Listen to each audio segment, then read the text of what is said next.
And to details, President Abdel Fattah ElSissi met with Director General of the International Atomic Energy Agency, the IAEA, Rafael Grossi. During the meeting, President ElSissi praised efforts exerted by the international official in order to activate the IAEA's key role in using nuclear science and technology worldwide and boosting efforts of spreading international peace and security.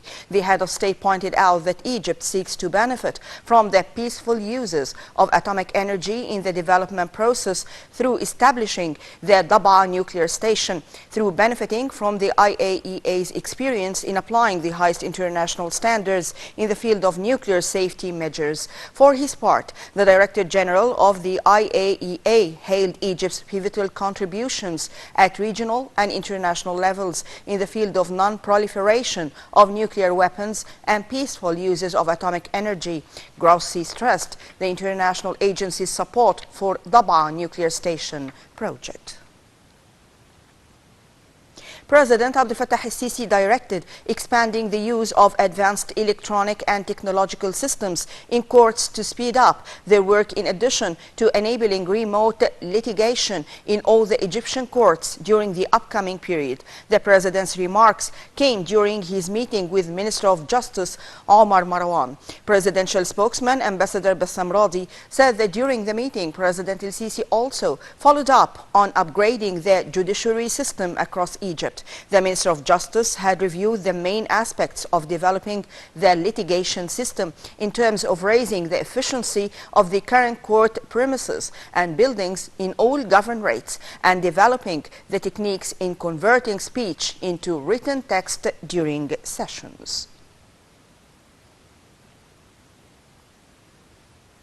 The Cabinet held its weekly meeting chaired by Prime Minister Dr. Mustafa Madbouli, tackling a number of economic and social files. During the meeting, Minister of Health Khalid Abdel Ghaffar reviewed the latest developments of the coronavirus pandemic at local and international levels. The minister said that it was approved to provide an anti-corona booster dose for citizens whom were vaccinated by the second dose before 6 months, and noted that about 540,000 persons under the age of 18 years were vaccinated.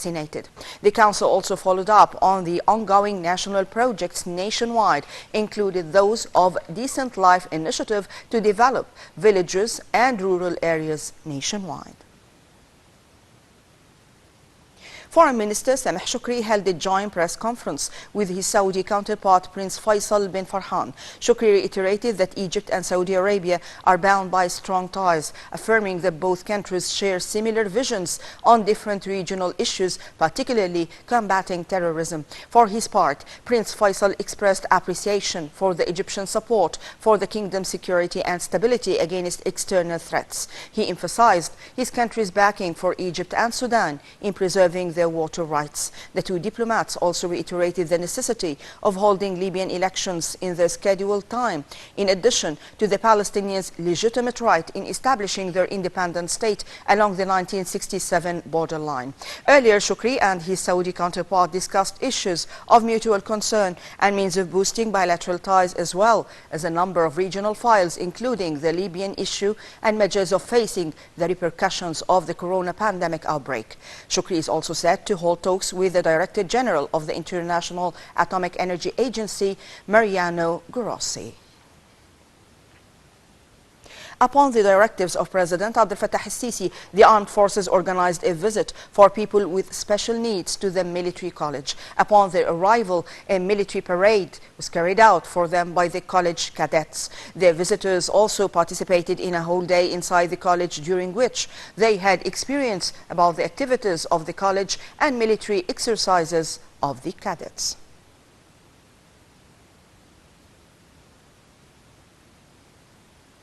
The 9th Conference of State Parties to the UN Convention Against Corruption continued its activities in the Red Sea resort of Sharm el-Sheikh. Dubbed towards a world without corruption, the gathering set out an international agenda for fighting corruption over the upcoming years and a plan for post-pandemic recovery. The conference is considered an international testament of Egypt's successful role in tackling a number of files through an adoption of a rapprochement of viewpoints and a consolidation of ethical values.